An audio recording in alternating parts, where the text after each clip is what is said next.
If a body loses half of its velocity on penetrating 3 centimeter in a wooden block, then how much will it penetrate more before coming to rest? तो बोला गया है कि एक body जो है, ठीक है ना, जब वो एक वुडन ब्लॉक के अंदर में 3 सेंटीमीटर डिस्टेंस पेनिट्रेट कर जाती है, अंदर चली जाती है, तो ये अपनी आधी वेलोसिटी लूज कर देती है। तो पूछा आगे बोला जा रहा है कि तो ये फाइनली हमारी जो बॉडी है, ठीक है ना, इस वुडन ब्लॉक के अंदर में और कितनी ट्रेवल करेगी। तो यहाँ पर हमारी सिचुएशन को ड्रॉ करके समझ लेते हैं कि मान लीजिएगा कि ये हमारा एक वुडन ब्लॉक है, राइट, इसको बनाते हैं। ये हमारा एक वुडन ब्लॉक है और यहाँ पर एक ये बुलेट जो है, इसको कंसिडर कर लेते हैं। ये इसके अंदर में, ठीक है ना, मूव कर रही है इनिशियली यू स्पीड से, ये ए पॉइंट पर, और ये इस ब्लॉक के अंदर में जा रही है ना, ये इस तरीके से। जब ये 3 सेंटीमीटर से अंदर चली जाएगी, ठीक है ना, जब ये हमारी 3 सेंटीमीटर से अंदर चली जाएगी, यानी कि यहाँ से लेके यहाँ तक, जब ये 3 सेंटीमीटर यहाँ चली जाएगी, तो इसकी जो स्पीड है इनिशियल स्पीड के मुकाबले ये हमारी आधी हो जाएगी। लेट अस से ये हमारा बी पॉइंट पर आ गई है। तो हमें पूछा जा रहा है कि ये और कितना आगे जाएगी जब ये फाइनली रुक जाएगी, या फिर इसकी फाइनल स्पीड जो है वो हमारी 0 हो जाएगी। And let us say this to be our C point. तो हमें ये बी और सी पॉइंट के बीच की दूरी चाहिए। तो देखिएगा डियर स्टूडेंट्स, यहाँ पर जब ये हमारी बुलेट इसके अंदर में जा रही है तो ऑब्वियसली इसकी स्पीड कम हो रही है, तो यानी कि ये एक प्रकार से डीएक्सेलरेट कर रही है, या फिर इसके ऊपर में एक्सेलरेशन इसके मोशन के अपोजिट डायरेक्शन में लग रहा है। तो अगर हम लोग ए से लेके बी तक हमारी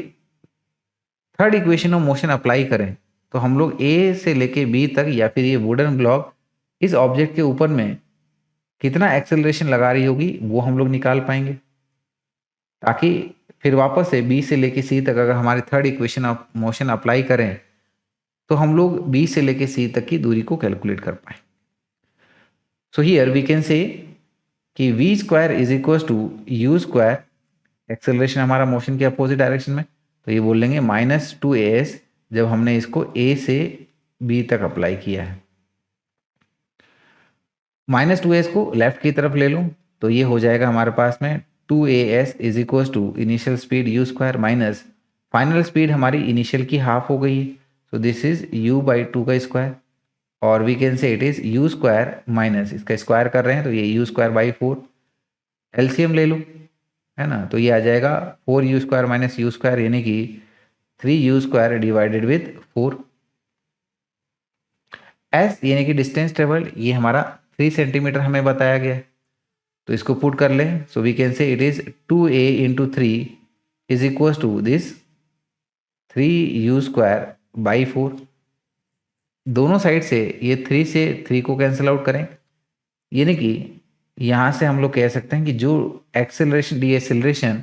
इस बॉडी के ऊपर में लग रहा है वुडन ब्लॉक के वजह से, ये हो जाएगा u², और ये 2 को यहाँ पर ले आए तो 2 इंटू 4 यानी कि ये 8 हो जाएगा। तो इतना डीएक्सेलरेशन इसके ऊपर में कंटिन्यूसली लग रहा है। तो अगर अब हम लोग बी से लेके सी तक वापस से third equation of motion apply कर दें, that is v² is equal to u² minus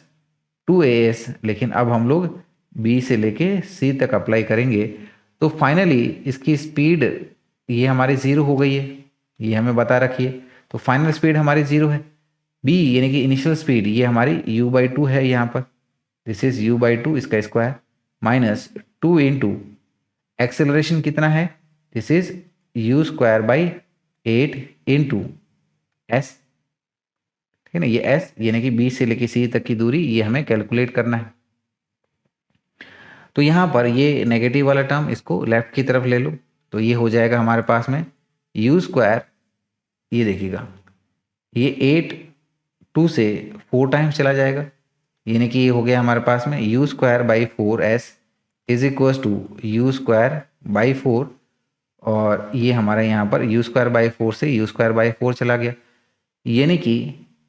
ये जो एस डिस्टेंस है बी से लेके सी तक ये हमें मिल रही है एज 1 सेंटीमीटर और इसको हम लोग हमारे ऑप्शन ए में ऑब्जर्व कर पा रहे हैं, राइट।